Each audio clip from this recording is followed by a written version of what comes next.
Bismillahirrahmanirrahim. Assalamualaikum warahmatullahi wabarakatuh. Assalamualaikum warahmatullahi wabarakatuh.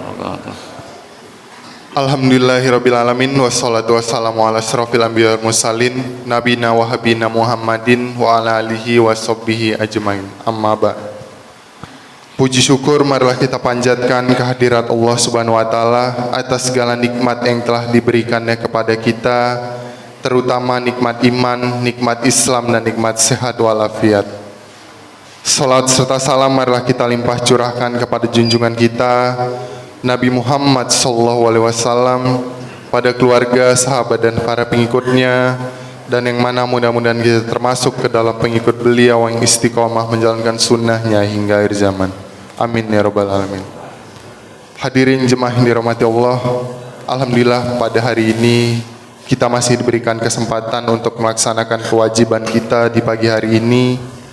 Yang pertama, melaksanakan sholat subuh berjamaah, dan yang kedua insya Allah dilanjutkan dengan kewajiban kita dalam menuntut ilmu. Alhamdulillah pada pagi hari ini telah hadir bersama kita yang kita muliakan Al-Ustadz Maftuh Asmuni LC, yang akan menyampaikan tausiahnya dengan mengambil tema Jika Ini Ramadan Terakhir Kita. Untuk itu kepada Al-Ustadz Maftuh Asmuni LC dipersilahkan untuk menyampaikan tausiahnya. Terima kasih. Assalamualaikum warahmatullahi wabarakatuh. Assalamualaikum warahmatullahi wabarakatuh. Assalamualaikum warahmatullahi wabarakatuh. Alhamdulillahilladzi ahyana ba'dama amatana wa ilaihin nusyur. Alhamdulillahilladzi wasi'at rahmatuhu kulla syai'in wa ahsa kulla syai'in adada. Asyhadu an la ilaha illallah wahdahu la syarika lah wa asyhadu anna Muhammadan abduhu wa rasuluhu la nabiyya ba'dah. Allahumma salli wa sallim wa barik ala hadzal nabiyil mustafa sayyidina wa maulana Muhammadin sallallahu alaihi wasallam wa ala alihi wa ashabihi wa man da'a bi da'watihi ila yaumiddin, amma ba'd. Ikhwatal iman, jamaah salat subuh yang dimuliakan Allah, alhamdulillah pada pagi hari ini kita dapat berbondong-bondong ila baitin min buyutillah, ke salah satu rumah dari rumah-rumah Allah Subhanahu wa taala, tempat di mana kita bermunajat kepada Allah, tempat di mana kita mendekatkan diri dengan Allah. Dan mudah-mudahan hadirnya kita di pagi hari ini di masjid ini mendapatkan janji Rasulullah sallallahu alaihi wasallam dalam sabdanya, basyiri al-masyaina fi dzulmati ilal masajidi bin nurit tammi yaumal qiyamah. Berikanlah kabar gembira kepada orang-orang yang berjalan di kegelapan malam menuju rumah-rumah Allah Subhanahu wa taala dengan mendapatkan cahaya yang terang, cahaya yang sempurna nanti pada hari kiamat. Ditambah lagi kita belajar bersama-sama untuk tafaqquh fiddin, untuk thalabul ilmi, juga semakin memudahkan kita masuk ke dalam surga sebagaimana janji Rasulullah sallallahu alaihi wasallam, man salaka tariqan yaltamisu fihi ilman sahhalallahu tariqan ilal jannah. Siapa yang melangkahkan kakinya untuk mencari ilmu, maka ia akan diberikan kemudahan oleh Allah masuk ke dalam surga. Hadirin dan hadirat yang dimuliakan Allah Subhanahu wa taala. Tema kita pagi hari ini adalah Tarhib Ramadan dengan mengambil judul Jika ini Ramadan terakhir kita. Ramadan adalah bulan yang kita nanti-nantikan. Di antara semua bulan, maka Ramadan menjadi sayyidus syuhur, menjadi bulan yang terbaik.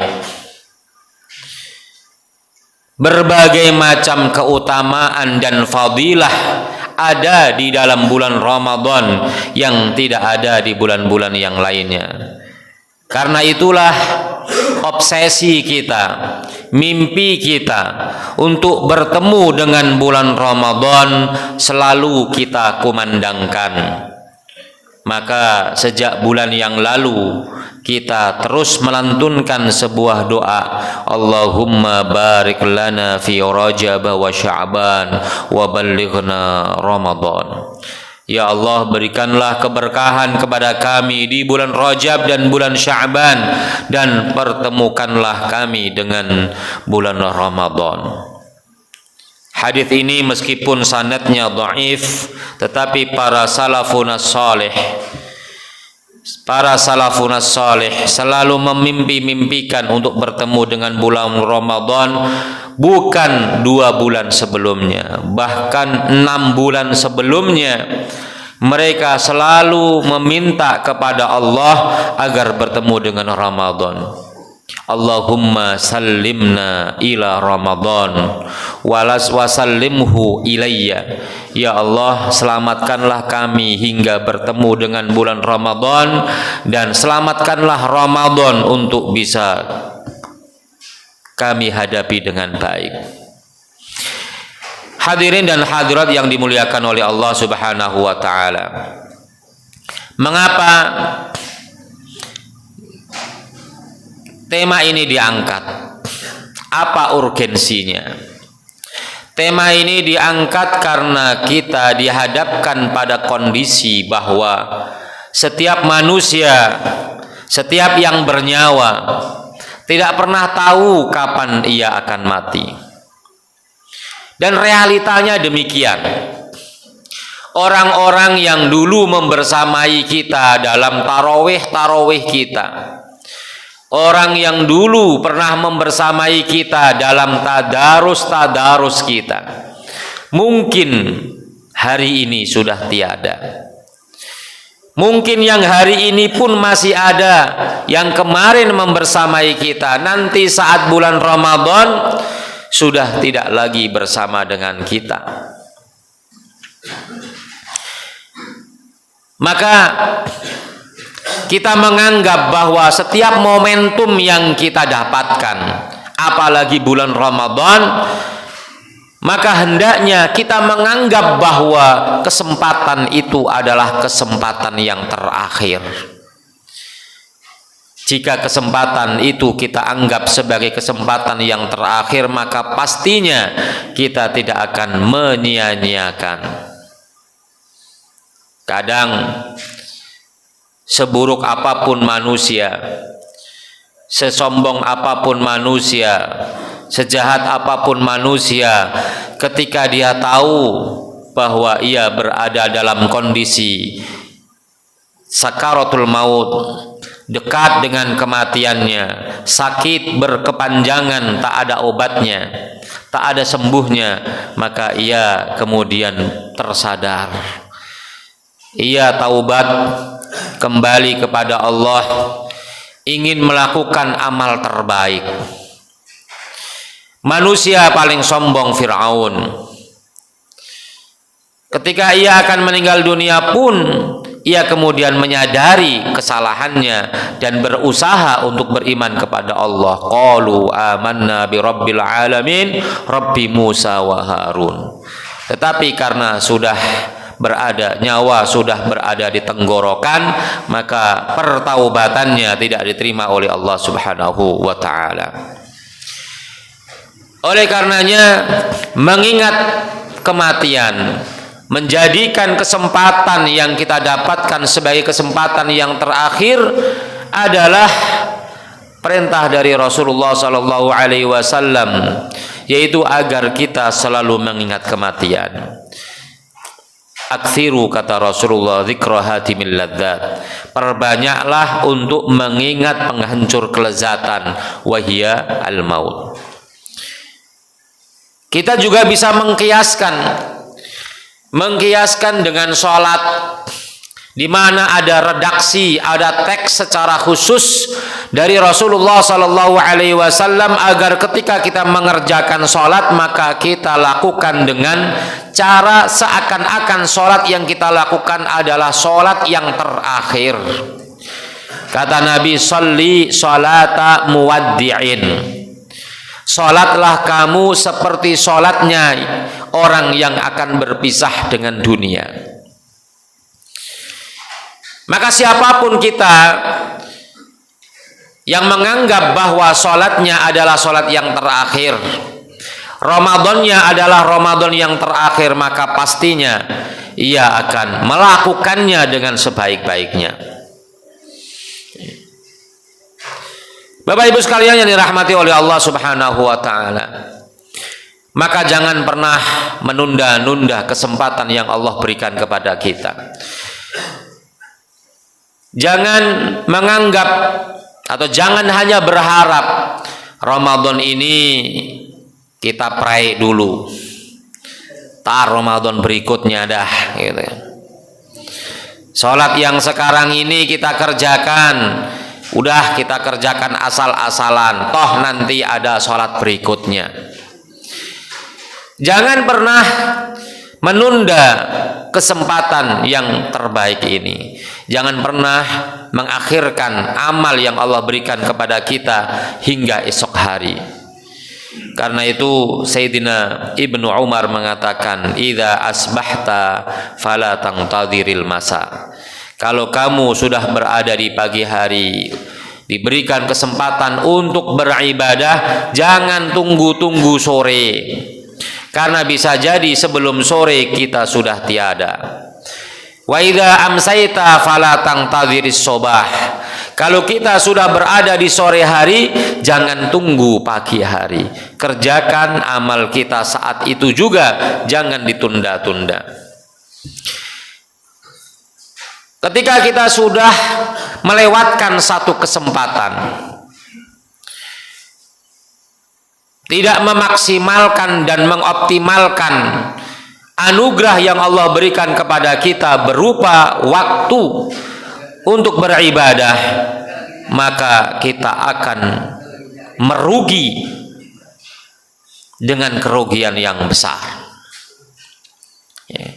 Sebagian waktu kita hilang, tidak akan pernah kembali lagi. Kesempatan itu tidak akan pernah kembali kepada kita di waktu yang bersamaan.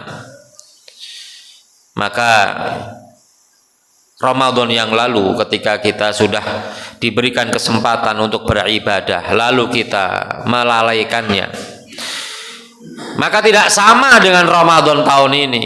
Ramadan ini adalah kesempatan yang baru, dan yang lalu sudah berlalu.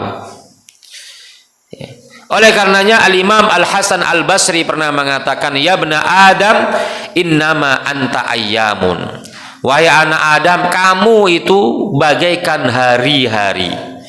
Fa idza dzahaba yaumun, kalau sudah pergi satu hari, maka dzahaba ba'duka, maka sebagian jiwamu akan pergi. Artinya kita dihadapkan dengan waktu. Setiap waktu kita lalui, maka waktu itu tidak akan pernah kembali lagi kepada kita. Hilang sebagian kesempatan kita, tersisa kesempatan yang berikutnya. Yang ada adalah kesempatan di masa yang akan datang. Maka inilah yang menjadi alasan mengapa kita harus bersungguh-sungguh dalam melakukan ibadah. Penyakit kita adalah masih banyaknya obsesi-obsesi duniawi kita.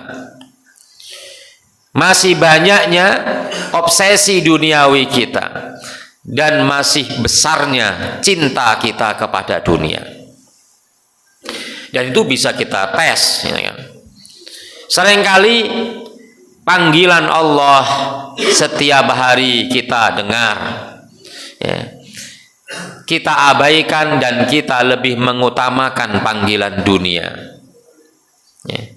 Saat misalnya ada panggilan bisnis, dalam waktu yang bersamaan kita dipanggil oleh Allah untuk sholat, maka seringkali yang kita dahulukan adalah panggilan bisnis kita. Ibu-ibu berarti pengalaman.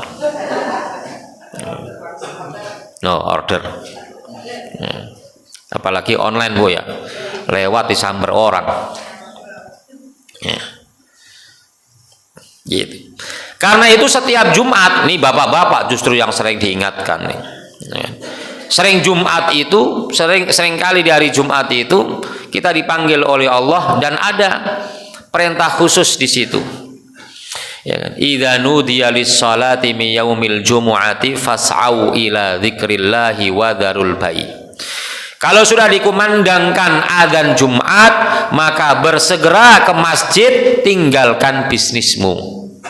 Ya.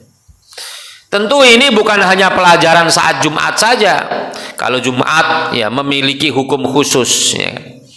Hukum khususnya adalah kalau ada orang yang masih berjualan saat sudah berkumandang azan kedua di hari Jumat, maka dia berdosa. Maka dia berdosa, haram hukumnya. Sekalipun para ulama berbeda pendapat apakah sah ataukah tidak jual belinya. Ya. Apalagi gimana hukumnya kalau dia pas lagi dengerin khutbah kemudian melayani jualan online. Siapa gitu? Tarah bisumatan. Ya kan? Sehingga para ulama mengatakan yang dimaksud adalah dia transaksi, ya kan? Maka jangan transaksi pada saat itu, ya kan? Janjikan nanti setelah Jumatan, nanti aja Pak, gitu. Jadi jangan bertransaksi di situ, karena kita selain melakukan dosa, ya, wadarul bai', para ulama Imam Ahmad bin Hanbal mengatakan jual belinya batal. Al-Imam Syafi'i mengatakan jual belinya sah. Ya. Jadi obsesi inilah yang kemudian seringkali membuat kita Ramadan kita ini tidak memiliki makna. Ya. Makanya manusia ketika berada di bulan Ramadan bukan dilarang berbisnis, ya kan? Sah-sah saja, tetapi akan kurang bermakna karena masih disibukkan dengan urusan bisnis. Kan beda, kita mau melakukan sesuatu secara sempurna dengan hanya sekedar gugur kewajiban, itu kan beda. Yang repot adalah orang bergembira dengan datangnya bulan Ramadan karena bisnisnya laris manis.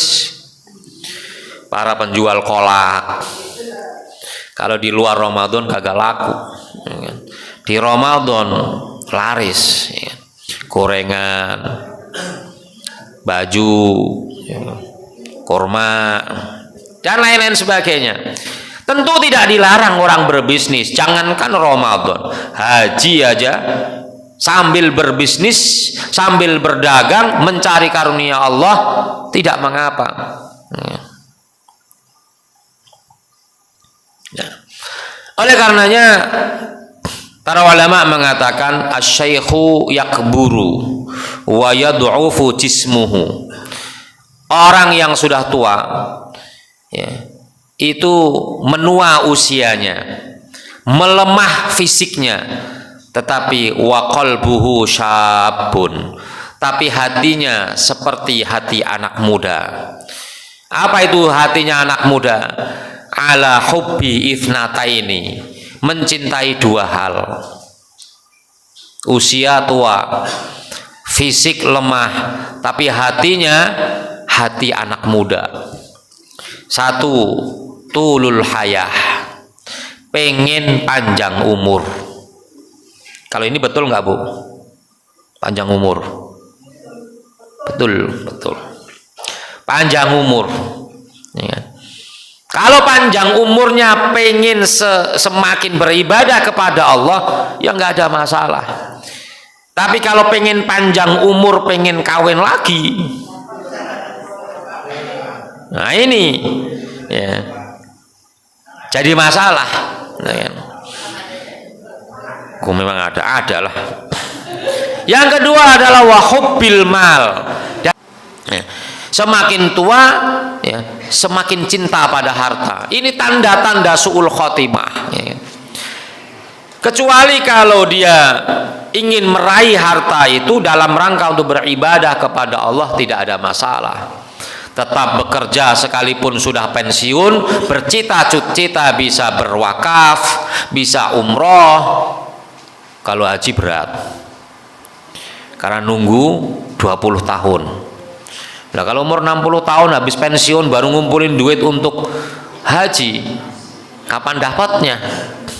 Ya, berat.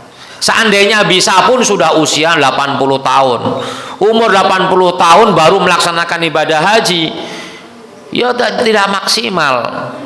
Jalan berat, ya, menghadapi cuaca Arab Saudi berat, ya. Apalagi sekarang bulan apa nanti nih?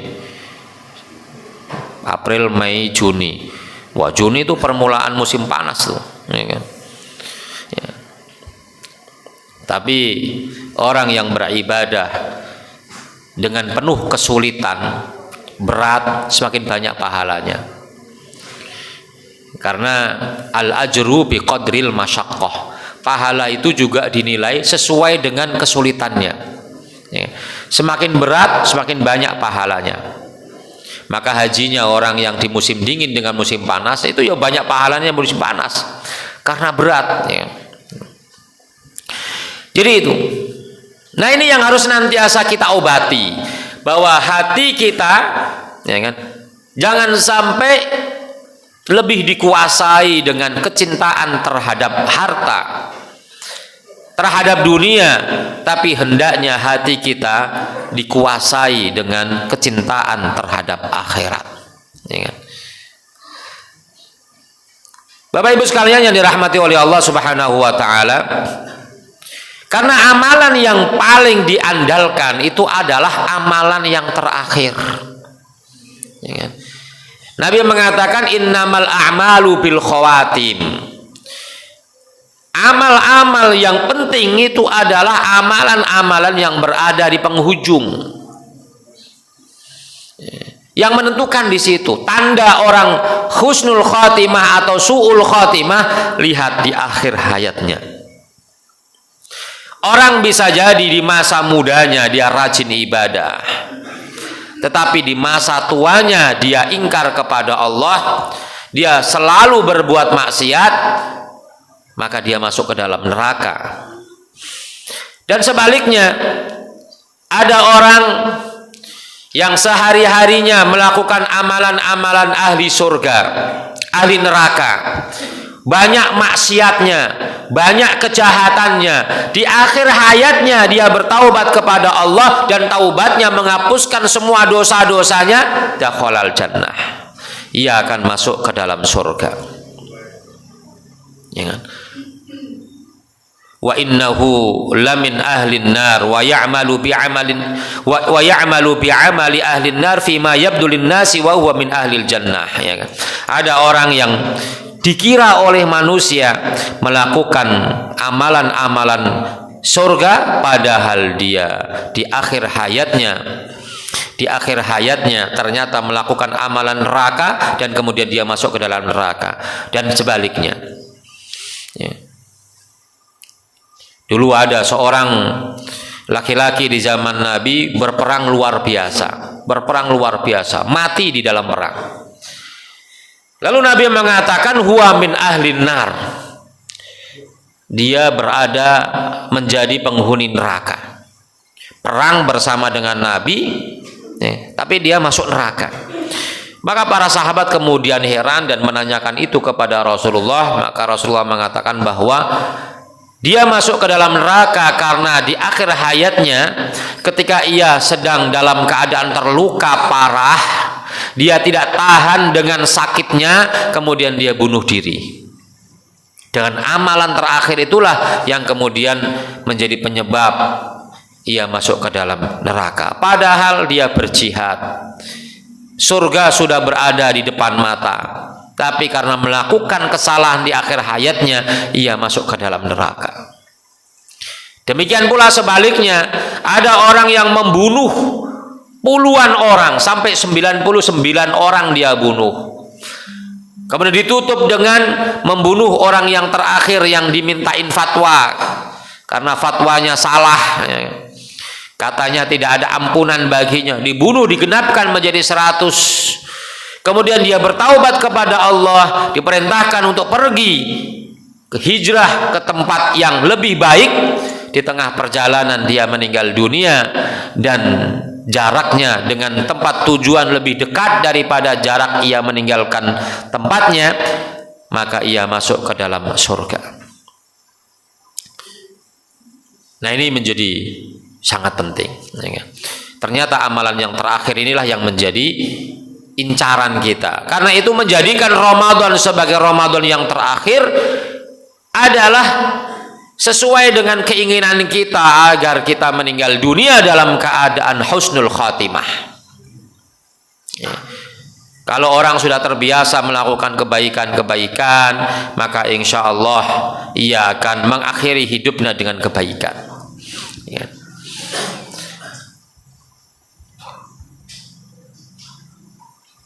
Kemudian Ramadan adalah kesempatan termahal yang tidak boleh disia-siakan.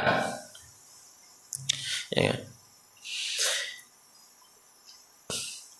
Ramadan datang setiap tahun.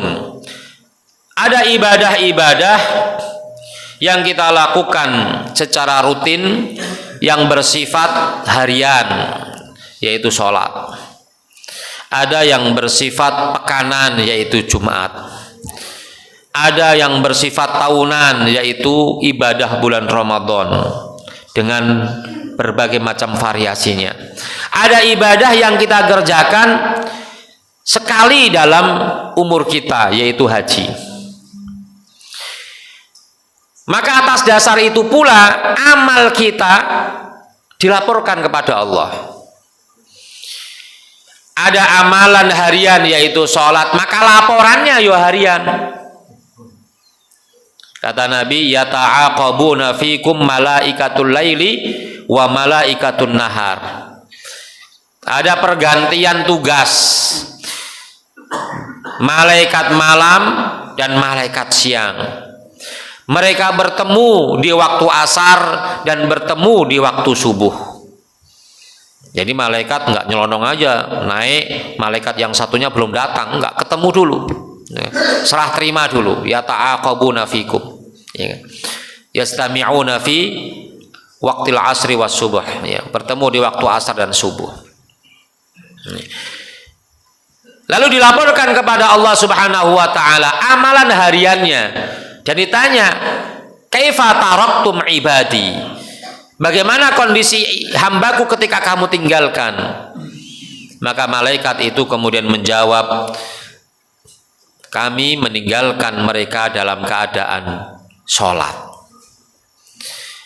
Demikian pula ada namanya raf'un usbu'i, pelaporan amal setiap pekan, yaitu kulla yaumil khamisi lailatal jumu'ati. Setiap malam Jumat itu amalan kita dilaporkan. Jadi ada ibadah pekanan, yaitu Jumatan. Ada pelaporan pekanan, yaitu malam Jumat. Ada laporan tahunan. Ada laporan tahunan, yaitu dilakukan pada bulan Sya'ban. Pada bulan Sya'ban. Dan tidak tahu laporannya hari apa, tanggal berapa. Pokoknya bulan Sya'ban. Karena Nabi mengatakan, Nabi mengatakan, innal a'mala turfa'u fi syahri Sya'ban, fa uridu an yurfa'a fa uhibbu an yurfa'a amali wa ana shaimun. Bahwa sesungguhnya amal-amal orang itu, amal-amal anak Adam itu dilaporkan kepada Allah setiap bulan Sya'ban. Dan aku ingin saat amalku dilaporkan kepada Allah, maka aku dalam keadaan berpuasa. Dan puasa Nabi bukan sehari, berhari-hari. Bahkan tidak jarang Nabi puasa selama sebulan penuh. Itu menunjukkan bahwa waktu diangkatnya amal perbuatan tahunan itu tidak ditentukan harinya. Begitu banyaknya puasa Nabi di bulan Sya'ban sampai Usama bertanya, "Ya Rasulullah, mali araka antasuma fi syahri minasyuhur ma tasumu fi Sya'ban." Aku belum pernah melihat engkau berpuasa di suatu bulan, maksudnya adalah puasa sunnah, seperti engkau puasa di bulan Sya'ban. Dan itu kemudian jawabannya bahwa amalan perbuatan manusia diangkat, dilaporkan kepada Allah. Dan Nabi ingin ketika diangkat amalnya dalam keadaan berpuasa. Setelah diangkat amal perbuatan kita pada bulan Sya'ban, kita diberikan lembaran-lembaran putih. Dan alhamdulillah setelah itu datangnya bulan Ramadan, sehingga kita bisa mengisi awal-awal catatan amal tahunan kita dengan ibadah di bulan Ramadan. Kalau kita diberikan buku atau membaca buku, yang dibaca depannya dulu. Baik, biasanya yang di belakang nggak dibaca. Ibu juga kalau baca Quran begitu. Tiap tahun Al-Baqarah nggak kelar-kelar. Sampai hafal tuh Al-Baqarah. Dari tanggal 1 sampai tanggal 30 Ramadan Al-Baqarah. Karena Ramadan sudah selesai, nggak dilanjut. Tahun depan mulai lagi Al-Baqarah. Maka kalau yang depan-depan ini sudah baik-baik catatan amalan kita, mudah-mudahan Allah memberikan kemudahan dalam penghitungan amal catatan kita. Sehingga Allah katakan yuhasabu hisaban yasiro. Kita dihitung amal perbuatan kita, dihisab dengan hisab yang mudah. Hisab yang mudah itu kata para ulama tidak detil. Tidak detil. Sama dengan kita kalau ngoreksi. Ngoreksi itu ada yang detail dibaca semua, ada yang sepintas-sepintas saja. Nah, yuhasabu hisaban yasiro itu dilihat secara sekelebatan saja, baik beres. Jadi diawali dengan bulan Ramadan, Setelah Ramadan sekalipun ada catatan-catatan yang tidak baik, tapi di depannya kita awali dengan kebaikan. Ada namanya amalan seumur hidup, yaitu haji. Laporannya kapan? Yo nanti pas meninggal dunia. Pas meninggal dunia semua amalan kita ditayangkan, Tu'radu al-a'mal, ditayangkan amalan kita. Dihisab, ditimbang. Kok ada dihisab, ada ditimbang. Dihisab berarti dihitung, jumlahnya dihitung, kuantitasnya dihitung, Kalau berat, kalau ditimbang itu beratnya. Jadi sekian banyak amal itu ada yang berat, ada yang ringan. Ternyata ada amalan ringan, timbangannya berat. Itu yang penting itu, Daripada amalan berat, timbangannya kecil, Timbangannya ringan. Amalan ringan, timbangannya berat. Apa itu? Zikir. Zikir itu ringan, berat timbangan. Kalimatani khafifatani 'alal lisani, thaqilatani fil mizan, habibatani ilar rahman. Ada dua kalimat ringan diucapkan, berat timbangannya, dicintai oleh Allah, yaitu subhanallahi wa bihamdi, subhanallahil azim. Bapak Ibu sekalian yang dirahmati oleh Allah Subhanahu wa taala, Oleh karenanya kita meniru Rasulullah Shallallahu Alaihi Wasallam di Ramadan terakhir. Ramadan terakhir Nabi itu tahun 10 Hijriah. Karena tahun 11 Nabi sudah wafat, tidak bertemu dengan Ramadan berikutnya. Apa yang dilakukan oleh Nabi ketika di Ramadan terakhir? Mungkin Nabi sudah merasa ini, ya sudah merasa. Karena dengan turunnya firman Allah, ya, idza jaa nasrullahi wal fath, ya, kalau sudah ada kemenangan, maka itu pertanda bahwa tugas Nabi sudah mulai berakhir, sudah dekat, ya kan? Maka di tahun 10 Hijriah, Ramadan terakhir Nabi ada yang berbeda dengan Ramadan sebelumnya. Di Ramadan terakhir itu nggak ada perang, ya. Fathu Makkah itu tahun 8 Hijriah.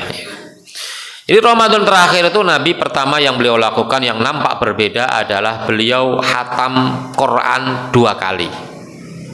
Ya, khatam Quran 2 kali. Biasanya cuma sekali. Ya kan? Dalam sebuah hadis disebutkan bahwa Nabi itu baca Qurannya di bulan Ramadan itu berbeda dengan yang lainnya atau di bulan-bulan yang lainnya. Di bulan Ramadan itu Nabi bacanya dengan cara murojaah. Dalam hadis itu disebutkan, wa kana ajwadan nas hina yalqauhu, hina yalqauhu Jibril fayudarisuhul Quran. Jadi Nabi itu menjadi sangat dermawan ketika bertemu dengan Jibril untuk tadarus Quran, yaitu murojaah Al-Quran. Jadi sebenarnya di bulan Ramadan itu Nabi baca Qurannya itu tadarusan dengan Jibril, murojaah hafalan dengan Jibril. Itu yang dilakukan oleh Nabi. Sehingga kalau sebenarnya yang kita lakukan itu ya tidak pernah dilakukan oleh Nabi. Wong kita itu enggak murojaah. Yang kita lakukan apa? Baca Quran. Bukan murojaah. Kalau Nabi murojaah, selalu bertemu dengan Jibril, ya kan? Di bulan Ramadan khusus.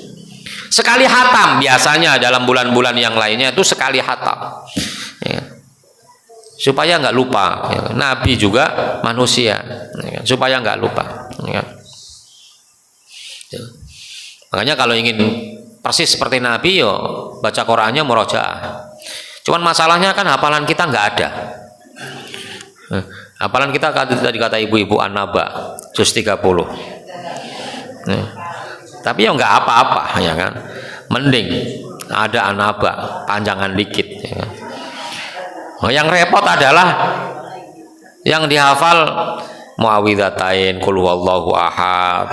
Yang pendek-pendek, pokoknya yang paling praktis, ya kan? Inna a'tainakal kautsar wal asri, ya kan? Ya, Qul ya ayyuhal kafirun lewat. Susah itu, ya kan? Baca Quran nggak kelar-kelar di situ. Sama-sama soalnya. Jadi mudarasatul Quran dengan Jibril. Nah di Ramadan terakhir itu Nabi menghatamkan Quran 2 kali. Jadi murojaahnya 2 kali. Padahal di tahun yang ke-10 itu di Ramadan terakhir itu Al-Quran sudah sempurna, sudah mulai sempurna. Masih ada beberapa ayat yang belum turun. Ramadan sebelumnya kan pasti Qurannya itu belum sempurna, ya. Belum semua turun, karena turunnya bertahap, bukan sekaligus tinggal baca, bukan, turun sesuai dengan kondisinya, sesuai dengan waktunya, ya. Dan itu susah menghafalkan begitu tuh, ya kan? Itu yang pertama yang berbeda. Jadi Nabi menghatamkan Quran 2 kali. Yang kedua adalah Nabi itikafnya ditambah. Kalau Ramadan sebelumnya Nabi itu itikaf 10 hari. 10 hari, ya kan? Dan kita jarang yang 10 hari. Nah, mudah-mudahan nih Ramadan ini bisa 10 hari. Emang ibu rela, ibu bapaknya nggak kerja? 10 hari artinya bapaknya nggak kerja. Ya. Bu yang lebaran bu, kagak bisa nyorok. Dapat pensiun. Nah, yang pensiun itu, ya masjid, ya kan? Saya janji nih ibu-ibu ya, rela melepaskan suaminya di masjid 10 hari. Rela Pak? Rela tuh. Udah. Jangan-jangan bapaknya yang nggak rela. Ya, rela. Udah 10 hari ya. Nah, di Ramadan terakhir itu Rasulullah itikafnya 20 hari. Itikaf Nabi itu ya nggak keluar-keluar. Kita ini kan melakukan sesuatu yang tidak sama dengan Nabi. Ya. Nabi 10 hari nggak keluar-keluar, kita 10 hari keluar-keluar. Ya, kan? Malam pulang, siang pergi, itu masih lumayan. Itikaf ngalong namanya itu. Ya, kan? Yang nggak ada contohnya oleh Nabi, tapi nggak. Para ulama mengatakan boleh, ya kan? Boleh, ya. Jadi itu yang berbeda ketika Nabi menghadapi Ramadan terakhir. Ada peningkatan, pelipat gandaan amal. Ya. Ada peningkatan amal yang dilakukan. Maka mestinya kalau kita menganggap Ramadan ini adalah Ramadan terakhir, ada yang berbeda yang kita lakukan dengan tahun lalu. Kalau tahun lalu kita belum itikaf sama sekali, tahun ini harus itikaf. Walaupun bolong-bolong yang ganjil doang bagian dah gitu ya.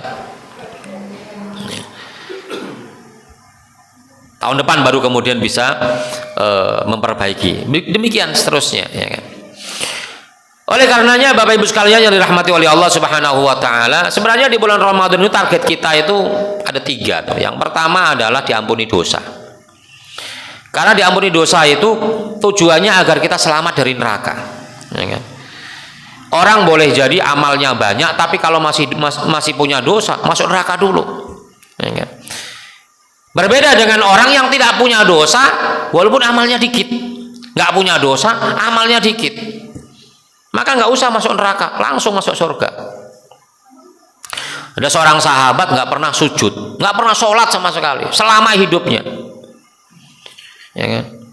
Selama hidupnya, tapi dia nggak punya dosa, masuk surga. Ya. Ada orang masuk Islam, kemudian perang, meninggal dunia, kan nggak pernah sujud.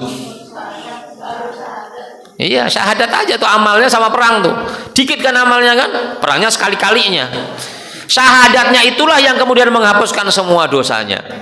Amalnya cuman perang, nggak pernah sholat, nggak pernah haji, nggak pernah amal-amal yang lain, sedekah, zakat nggak pernah. Tapi kata Rasulullah, dia masuk ke dalam surga. Ya. Ya. Jadi menghapuskan dosa. Sehingga Ramadan ini kalau kita lihat banyak ya fadilah penghapus dosa. Ya. Puasa, man shoma ramadhana imanan wahtisaban ghufira lahu ma taqaddama min dzambi. Man qama fi Ramadan, man qama Ramadhana imanan wahtisaban ghufira lahu ma taqaddama min dzambi, ya kan? Man qama lailatal qadri imanan wahtisaban ghufira lahu ma taqaddama min dzambi. Jadi banyak limpahan ampunan dosa, maghfirah. Yang kedua adalah meraih pahala yang berlipat-lipat. Puasa ibadah yang pahalanya berlipat-lipat, nggak ada hitungannya. Kullu amali ibni adam lahu illa shaum fa innahu li wa ana ajzi bihi. Ya, kata Allah dalam hadis qudsi, puasa itu aku sendiri yang memberikan balasan. Kata para ulama menunjukkan bahwa pahalanya tidak ada hitungannya. Yang ketiga adalah jangan menambah dosa. Jangan menambah dosa. Jangan melakukan dosa di bulan Ramadan. Karena para ulama mengatakan sebagaimana amal itu dilipat gandakan di waktu-waktu mulia atau di bulan mulia, maka ketika orang melakukan perbuatan dosa juga dia akan dilipat gandakan dosanya. Ya. Maka insya Allah ya di bulan Ramadan ini dengan hati kita yang bersih, rasa-rasanya dosa kita sangat turun drastis. Ya. Kenapa? Karena kita sibuk dengan ibadah. Orang yang menyibukkan dirinya, memenuhi hari-harinya dengan ibadah, otomatis kesempatan untuk berbuat maksiat itu semakin mengecil, semakin sempit. Karena itu Rasulullah memberikan arahan kepada kita agar puasa dijadikan alasan untuk melakukan kemaksiatan. Menjadi alasan agar kita meninggalkan kemaksiatan. Ya. Ketika ada orang yang ngajakin kita berdosa, ada kesempatan kita berdosa, maka jadikan puasa ini sebagai benteng untuk tidak melakukan perbuatan dosa tersebut. Ya kan? Wa in sabahu ahadun aw qatalahu falyaqul inni shaimun. Kalau ada orang yang mencaci maki, padahal kita bisa membalas caciannya. Kalau ada orang yang ngajak berantem, padahal kita bisa meladeni keinginan berantem itu. Tapi jadikanlah puasa sebagai benteng. Katakan kepadanya, fa inni shaimun, aku sedang berpuasa. Ya. Maka insya Allah tawaran-tawaran untuk melakukan kemaksiatan akan mudah kita tolak ketika kita sedang berpuasa. Ya. Ketika kita berada di bulan Ramadan. Apalagi kalau di malam hari, walaupun kita sedang tidak berpuasa, tapi kita sudah penuhi malam itu dengan ibadah. Dari mulai buka puasa, ya, kemudian nggak lama kemudian buru-buru kita ke masjid tarawih, habis tarawih tadarus, udah lelah tidur, sahur, itu kan penuh rangkaian acara yang sangat padat, ya kan, di malam hari itu. Ya kan. Maka semakin menyempit kesempatan untuk berbuat maksiat. Maka menjadi mengherankan, menjadi sangat heran kalau kemudian masih ada orang yang berbuat maksiat di bulan Ramadan. Ya.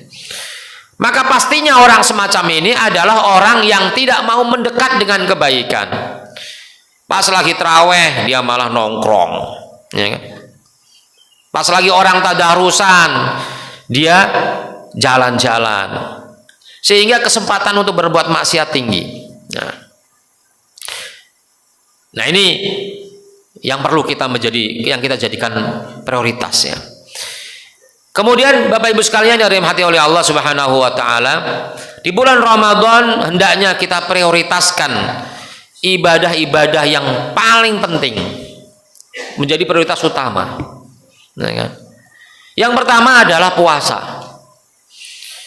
Ramadan tanpa puasa nggak begitu berarti. Puasa tanpa Ramadan juga nggak nikmat. Kita puasa nih di bulan Sya'ban, tidak di bulan Ramadan. Rasanya beda. Tidak senikmat ketika kita berada di bulan Ramadan. Kita berada di bulan Ramadan tapi nggak puasa. Kayak ibu-ibu itu ya. Pasti ada yang nggak puasa kan, Bu? Emang puasa sebulan? Enggak puasa dia. Ya, ada nggak puasanya? Utang udah lunas utang.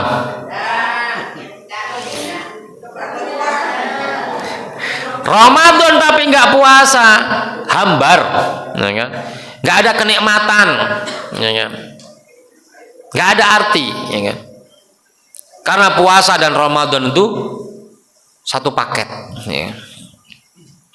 Maka ini menjadi prioritas, puasa menjadi prioritas, ya. Karena itu, ya, dari sekarang kita berlatih untuk berpuasa. Sebenarnya udah terlambat nih, kan? Terlambat. Karena puasa kita hendaknya dilakukan sebelum nisfu Sya'ban. Kalau sudah nisfu Sya'ban, bagi orang yang tidak sering puasa, hendaknya tidak dikerjakan. Kata Nabi, idzan tasofa Sya'ban fala tasumu. Kalau sudah ada nisfu Sya'ban, maka jangan puasa. Ya, kenapa? Karena fisik kita mau kita persiapkan untuk Ramadan. Ya. Dalam hadis yang lain mengatakan la tuqaddimu Ramadan bi shaumi yaumin aw yaumaini. Jangan kamu dahului Ramadan dengan puasa 1 hari atau 2 hari. Dalam rangka apa? Untuk mempersiapkan fisik kita. Jaga fisik kita, ya kan? Yang kedua tentu adalah sholat yang harus mengalami perubahan secara signifikan, secara kuantitas dan secara kualitas. Secara kuantitas barangkali kalau sebelum Ramadan masih ada yang bolong-bolong sholat kita, maka kuantitasnya harus kita tingkatkan di bulan Ramadan, jangan sampai ada yang bolong. Yang kedua adalah kualitasnya, bagaimana sholat kita kita lakukan dengan berkualitas, kerjakan sholat dengan berjamaah, ya, dengan berjamaah. Sekalipun tidak di masjid, karena kita nggak selalu berada di masjid. Dalam perjalanan kerjakan jamaah, ya kan. Di tempat kerja nggak ada masjid, kerjakan jamaah walaupun nggak ada masjid. Karena orang sholat itu ada yang mendapatkan 3 keutamaan, 2 keutamaan, 1 keutamaan. Ada orang sholat mendapatkan 3 keutamaan. Sholat jamaah di awal waktu di masjid, mendapatkan keutamaan awal waktu, mendapatkan keutamaan jamaah, mendapatkan keutamaan di masjid. Itu ada pahalanya semua. Ada yang mendapatkan cuman sholat di awal waktu berjamaah tapi nggak di masjid. Awal waktu berjamaah tapi nggak di masjid. Nah, ibu-ibu ini sering nih, ya kan? Jamaah awal waktu tapi di rumah, ya kan? Berarti nggak dapat keutamaan di masjid. Karena ya perempuan sebaiknya sholatnya di rumah. Ada yang cuma dapat satu saja, bisa di awal waktu saja, bisa di masjidnya doang, bisa juga jamaahnya doang, ya kan? Tapi heran, ada orang sholat di masjid tapi nggak jamaah, ya kan? Telat atau masbuk. Nah, ini kan wajah-wajah minal masbukin semua nih, ya. Ya kan? Banyak masbuknya. Ya kalau masbuknya itu masih dapat rokaatnya, yo alhamdulillah adrokal jamaah. Jadi walaupun dia dapat rokaat yang terakhir itu masih dapat pahala jamaah. Ya, ini saya kasih rahasianya ini ya. Tapi jangan kemudian yo beda antara yang dapat rokaat pertama sama yang terakhir, yo beda. Kalau dapat jamaahnya iya dapat jamaahnya, ya kan. Tapi yo beda maknanya. Yang masbuk ini kalau seandainya dia sudah selesai jamaahnya baru datang, ya kan? Ya kalau ada temennya bisa jamaah, tapi kalau nggak ada temennya kan sholat sendirian. Itu sholat sendirian di masjid, tapi nggak jamaah. Dia dapatnya pahala apa? Jamaah mendapatkan pahala sholat di masjid. Orang berangkat ke masjid itu sudah mendapatkan pahala, ya kan? Jadi ada yang begitu. Sholat jadi pilihan utama. Kemudian yang berikutnya yang harus kita menjadi agenda prima kita adalah tilawah. Karena para sahabat, para salafus saleh, termasuk Rasulullah juga menyikapi Ramadan itu dengan sikap yang berbeda kaitannya dengan ibadah, kaitannya dengan tilawah. Tadi Nabi sampai kemudian murojaah dengan Jibril, berbeda dengan hari-hari yang lainnya. Para sahabat juga begitu, meningkatkan tilawahnya. Para ulama, para salafus saleh juga begitu, meningkatkan tilawahnya. Oleh karenanya ini menjadi fokus kita. Ya, yang paling mendasar kita lakukan itu adalah tahsinnya dulu, ya kan? Bukan kuantitasnya yang banyak, tapi kualitasnya. Baca Quran dengan tahsin secara benar satu ayat atau satu surat tentu lebih baik daripada 2 surat tapi tidak benar bacaannya, ya kan? Jadi ini penting. Jadi Ramadan nanti atau mulai sekarang sudah mulai belajar tahsinnya. Ya, Ramadan ini sudah kelar tahsinnya, tahun depan baru kita perbanyak tilawah kita, ya kan? Kemudian juga kalau sudah bagus tahsinnya, bagus bacaannya, maka jangan lupa lanjut kepada tadabburnya. Baca Qurannya nggak perlu cepet-cepet, ya kan? Pelan-pelan tapi tadabbur, ya kan? Ya, menghayati satu kata per kata, penuh dengan penghayatan, walaupun nggak tahu artinya, ya kan? Penghayatan itu artinya ingat kepada Allah, ingat dosa, ya kan? Ya, ingat akhirat. Nah itu penghayatan. Ya tentu yang paling baik adalah mengerti maknanya, ya. Karena kita itu seringkali hanya terpaku pada mengejar kuantitas, hatam, tapi nggak ada tadabburnya, ya kan? Sehingga agak kurang bermakna di situ, ya kan? Ya. Nah kemudian kita sempurnakan dengan ibadah-ibadah khusus Ramadan yang mungkin tidak kita temukan di bulan-bulan yang lain. Karena ini adalah merupakan kesempatan dan hanya ada di bulan Ramadan, maka jangan sia-siakan kesempatan ibadah yang hanya ada di bulan Ramadan ini. Apa saja? Tarawih.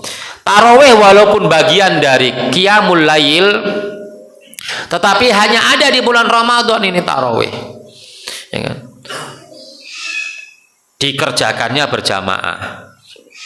Kalau sholat sunnah, sholat qiyamul lail yang lainnya kan dikerjakan sendiri-sendiri. Ini berjamaah. Dan para ulama mengatakan tarawih ini disunnahkan berjamaah. Walaupun sholat malam yang lainnya tidak disunnahkan berjamaah, tapi untuk tarawih para ulama mengatakan sunnah. Tarawih dikerjakan ada jumlah rokaat yang stabil. Yang 8, yang 20, ya kan?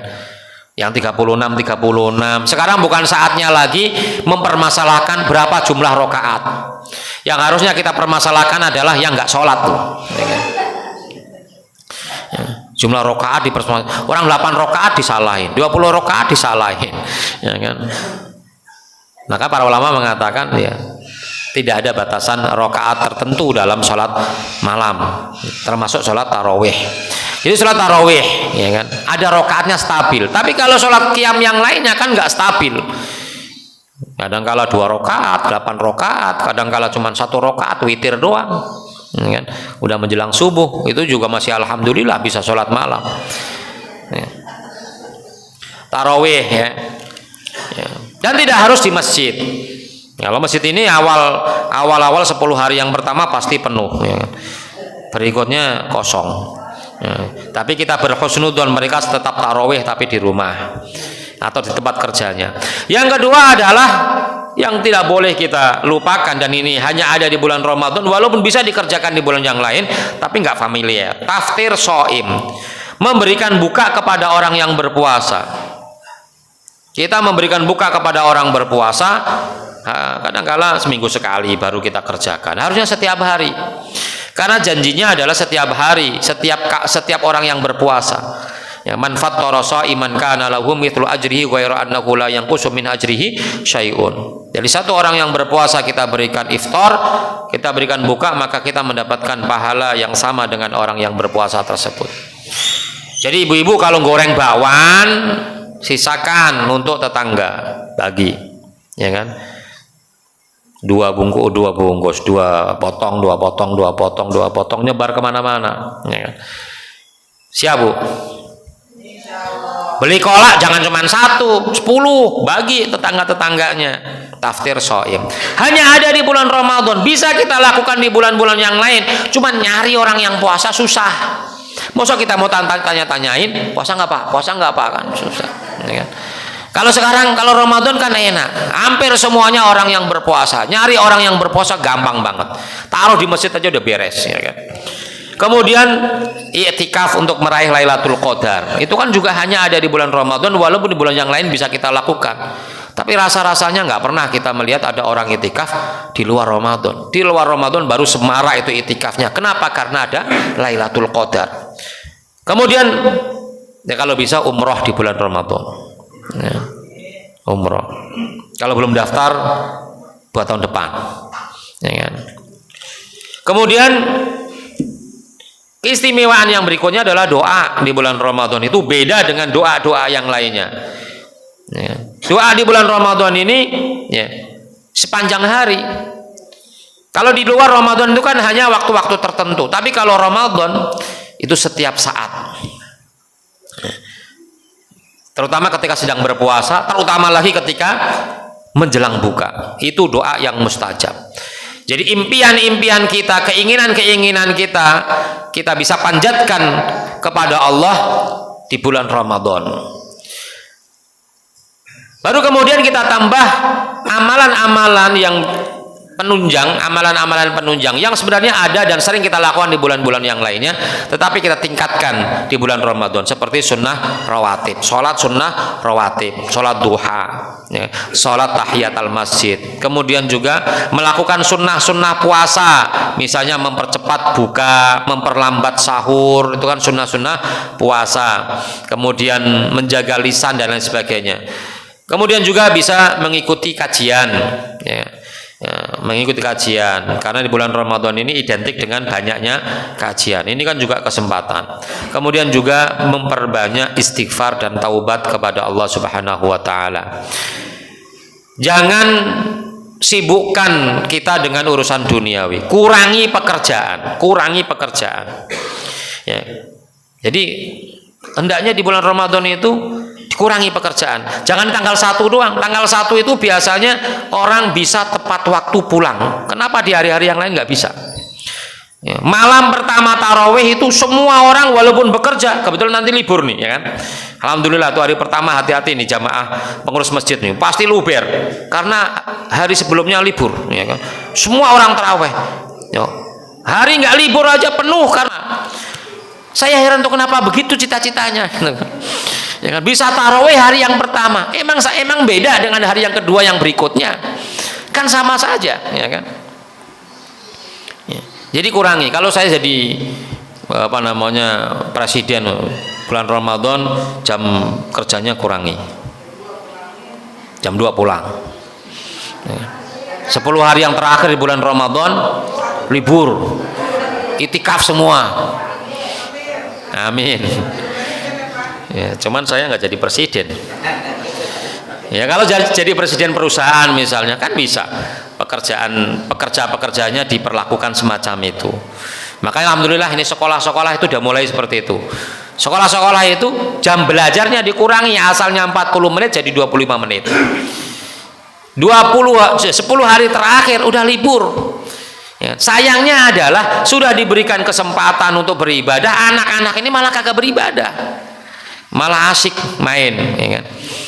Itu harus jadi kalau pekerjaan kita di bulan Ramadan itu jangan ditambah, ya kan? Minimal itu sama dengan sebelumnya, jangan malah ditambah. Kalau bisa dikurangi pekerjaan kita, ya kan? Kemudian setelah itu penyempurna daripada Ramadan kita adalah zakat fitrah, sholat Id, silaturahim kepada keluarga, kunjungi orang tua, memberikan hadiah bingkisan. Nah, kalau orang Betawi bilang nyorok gitu kan. Jadi silaturahim pulang kampung bawa hadiah, bibi, ya kan, paman, kasih hadiah, kasih sarung, kasih sirup dan lain sebagainya, ya kan. Ini penyempurna dari ibadah Ramadan kita. Ada asar dari Ramadan kita. Nah, mudah-mudahan semua amalan yang ada yang bisa kita kerjakan di bulan Ramadan optimalkan dan maksimalkan. Bisa jadi Ramadan tahun ini adalah Ramadan terakhir bagi kita. Tahun depan belum tentu kita bisa berjumpa kembali. Aku qouli hadza astaghfirullah li wa lakum. Wassalamualaikum warahmatullahi wabarakatuh. Baik, terima kasih Ustadz, mengingat waktu dicukupkan.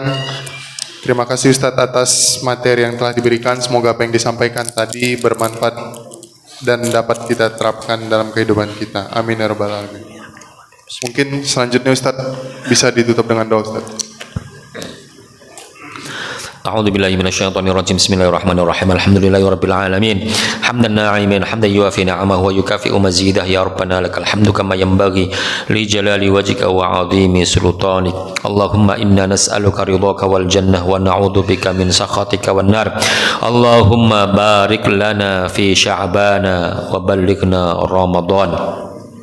Allahumma inna nas'alukal afwa wal afiyah wal mu'afatad daimah. Allahumma afi mubtalina washfi mardana warham mautana. Allahumma inna nas'aluka syifa. Allahumma inna nas'alukal afiyah. Allahumma inna nas'alukal istiqamah. Allahumma inna nas'alukal barakah. Allahumma inna nas'aluka ridhaka wal jannata wa na'udzu bika min sakhatika wan nar. Allahumma balligh maqasidana waghfir lana ma madha ya wasi'al karam. Allahumma inna na'udzu bika minal barasi wal jununi wal judham wa min sayyi'il asqam. Allahumma inna na'udzu bika minal hammi wal hazan wa na'udzu bika minal ajzi wal kasal wa na'udzu bika minal jubni wal bukhl wa na'udzu bika min ghalabatid daini wa qahrir rijal. Allahumma waffiqna ووفقنا بعبادتك وطاعتك في شهرك المبارك ربنا ظلمنا أنفسنا وإن لم تغفر لنا وترحمنا لنكونن من الخاسرين ربنا آتنا في الدنيا حسنة وفي الآخرة حسنة وقنا عذاب النار وادخلنا الجنة مع الأبرار يا عزيز يا غفار يا رب العالمين لا إله إلا أنت سبحانك إنا كنا من الظالمين سبحان ربك رب العزة عما يصفون وسلام على المرسلين والحمد لله رب العالمين. Baik jemaah yang dirahmati Allah, kita akhiri kajian kita pada pagi hari ini dengan membaca doa kafaratul majelis. Subhanakallahumma bihamdika asyhadu an la ilaha illa anta astaghfiruka wa atubu ilaik.